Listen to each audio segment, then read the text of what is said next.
Bonjour à Sébastien Corbillet, première intervention sur l'équipe 21. Merci d'être avec nous. Merci à vous. Merci d'être venu nous voir sur le plateau de Menu Sport. Vous ne voyez pas le monde comme nous. Vous le voyez de là-haut, ce qui ne peut pas être mal parfois. Sébastien, membre de l'équipe de France de parachutisme. Vous allez participer dans quelques jours au World Air Games à Dubaï. Ça débute aujourd'hui. Ça rassemble la plupart des sports aériens. Pour vous, ce sera dans quelques jours avec ce qu'on appelle PA. La précision atterrissage. Précision atterrissage. On va partir à 1000 mètres de hauteur en avion. On part en équipe à 5. Le but, c'est de s'étager, avoir chacun un petit temps de travail pour essayer d'être le meilleur sur notre précision d'atterrissage. Ça se joue au centimètre près. Au centimètre près. On va voir des images de ça dans quelques instants. Il y a pas mal de catégories. Vous, c'est le PA, votre... C'est la PA, oui. C'est ce que l'on voit là. Alors là, regardez, on commence tout de suite parce qu'on ne résiste pas à l'envie de vous montrer des images magnifiques que vous nous avez ramenées. Là, nous sommes à Monaco. Et justement, là, c'est de la précision atterrissage. On démarre à combien de mètres ? Parti à 1200 mètres de hauteur au-dessus du port de Monaco pour venir se poser devant le palais princier. Donc c'était un saut pour la finale des Masters de pétanque à Monaco. C'était vraiment très très impressionnant et super beau vu du ciel. Donc de haut, au départ, vous distinguez à peine la zone d'arrivée. On vise quelque chose de grand au début, puis on affine au fur et à mesure notre travail pour poser où on le souhaite.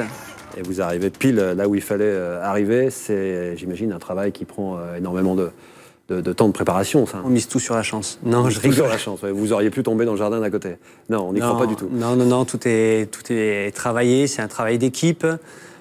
Il y a une confiance en soi, confiance en personne avec qui on est, confiance au pilote sur tout ce qu'on a à faire. Donc, tout est préparé, oui. Sébastien Corbillet, vous avez un parcours assez atypique. Vous venez de Toulouse. Je suis né à Toulouse, oui. Vous êtes militaire. Vous avez fait du triathlon, vous avez fait du rugby, c'est pas très étonnant pour un Toulousain, mais vous avez été assez loin, vous avez eu un bon niveau de rugby. Oui, après j'ai vécu à Pau, donc tout de suite la section paloise nous attire. Donc le rugby, on va pas dire dans les gènes, mais un petit peu quand même. Et puis après, le parachutisme. Le lien entre le rugby et le parachutisme, pas forcément évident, surtout que ça arrivait assez tard, non, vers 20 ans. J'ai commencé, j'avais 21 ans le parachutisme. Aujourd'hui, on peut attaquer le parachutisme à 15 ans. Et moi, j'ai commencé à 21 ans, un peu par le biais de mon papa. Ah oui, tradition familiale. Tradition familiale, et aujourd'hui, j'en suis pas reparti, je suis toujours, et j'espère bien y rester un long moment encore. Donc il y a environ une quinzaine d'années, vous avez commencé, et depuis, vous comptabilisez combien de milliers de sauts ? Quasiment 10 000 sauts. Quasiment 10 000 sauts, mais pour arriver à 10 000 sauts, il faut sauter une dizaine de fois par jour ? Non, on travaille sur des périodes. Alors oui, il y a des journées où on va faire plus de 10 sauts, mais on ne saute pas tous les jours. Là, les derniers sauts étaient il y a 15 jours pour préparer justement les World Air Games de Dubaï. Après, on a fait une petite coupure. Il commence à faire très très froid en France, donc pour sauter tout de suite, c'est plus la même. Il y a une petite pause quand même en hiver. Il y a une pause hivernale et où on va aller chercher un peu les pays chauds pour sauter. Comme à Dubaï, par exemple. Regardez ces images. C'était il y a 2 ans au-dessus de Dubaï, oui. Ça, c'est absolument magnifique. Et là, on vous voit bien. On pense à quoi à ce moment-là ? Parce que ça prend un petit peu de temps quand même, la descente, la chute.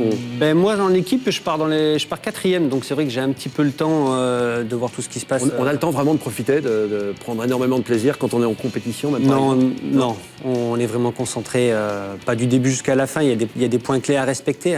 Mais le début, on est concentré sur ce que font les copains en dessous. Et après, à nous de travailler. À vous de travailler. Justement, tiens, il y a un entraînement physique requis quand même quand on fait des compétitions en parachutisme. Vous devez avoir une bonne condition On doit avoir une bonne condition physique. Voilà, faire 10 sauts par jour, c'est pas évident. Ça fatigue énormément, beaucoup de stress, beaucoup de concentration. Donc on va travailler sur certains points techniques et aussi musculaires un peu pour nous, parce que 10 sauts, c'est pas évident. Vous conseillez quoi à ceux qui veulent commencer le parachutisme ? Tout le monde peut en faire, vraiment ? Tout le monde, à partir de 15 ans aujourd'hui, tout le monde peut sauter en parachute. Alors le cœur solide quand même. Le cœur solide et une grosse envie d'adrénaline, une grosse dose d'adrénaline. On a tous envie d'adrénaline, mais alors, je parle pour moi, mais je parle peut-être au nom de milliers de personnes qui nous regardent. Moi, j'adorerais faire ça. Je partirais avec vous un après-midi sans problème pour faire un saut ou deux. On y va demain matin. J'ose pas, Sébastien. Et c'est peut-être le cas de beaucoup de gens qui... On a peur. Qu'est-ce que vous diriez, vous qui êtes un peu dans l'enseignement aussi, à quelqu'un qui a peur de faire du parachutisme à cause du vertige ? Faut pas avoir peur aujourd'hui. Il y a des moniteurs qui sont qualifiés pour ça. Les moniteurs sont très très bons, donc à partir de là, on va prendre des cours de ski. On a complètement confiance à son moniteur de ski. Donc faut avoir confiance en son moniteur de parachutisme. Il est qualifié pour ça, ils sont bons, tout le monde est bon aujourd'hui en parachutisme. La France reste la meilleure nation au monde en parachutisme. Donc, il ne faut pas voir ça. La France est la meilleure nation au monde en parachutisme. Tout à fait, oui. Ah bah, vous savez, on n'en parle pas beaucoup, donc c'est quelque chose qu'on ignorait, on va le souligner. On ne savait pas. On va aller défendre ce titre l'année prochaine au championnat du monde 2016 à Chicago. Parce qu'il y a aussi des championnats du monde, il y a des championnats de France, il n'y a pas que des World Air Games, ça vous prend toute l'année. En plus, vous faites des exhibitions. Le 14 juillet, vous l'avez déjà fait, j'imagine? Je suis resté en hélicoptère, j'ai pas sauté le 14 juillet. J'ai quand même dans les coulisses, parce que vous faites des shows. Oui, voilà. On vous voit là, participer à des œuvres, à des compétitions sportives. Vous avez fait les 24 heures du Mans aussi? J'ai fait le 24 heures du Mans. Le dernier saut, j'ai amené le ballon du match pour le jubilé de Sébastien Chabal et Lionel Nallet. Avant, on avait fait l'ouverture du Club Med de Val Thorens, le Palais Princier à Monaco, un petit saut en Père Noël sur la patinoire de Monaco. Le Stade de France. Le Stade de France pour le Stade français, comme l'inauguration du Stade Jean-Bouin. Oui, donc vous êtes très sollicité, même par les publicitaires. Vous avez fait une pub pour une célèbre marque de téléphone qu'on ne citera pas. On va voir les images. Voilà, vous prenez un selfie tranquille. Alors vous m'avez dit que ça c'était la première prise. C'est la première prise. On a fait un seul saut et la photo qui existe vraiment, qui a vraiment été prise. Complètement. Vous êtes sollicité par les publicitaires aussi. Ça commence. Ça commence, ouais. Ça vous prend toute l'année. Vous êtes un vrai professionnel du... Aujourd'hui, ouais, j'arrive à faire que du parachutisme toute l'année. Est-ce que vous avez encore des rêves, vous qui avez déjà fait pas mal de choses? Vous avez survolé Gerland, Monaco, Dubaï et d'autres, j'en passe. Est-ce qu'il y a encore des endroits où vous aimeriez sauter, que vous n'avez pas fait encore? Il y a toujours plein d'endroits. Le pôle Sud, le pôle Nord restent des choses mythiques.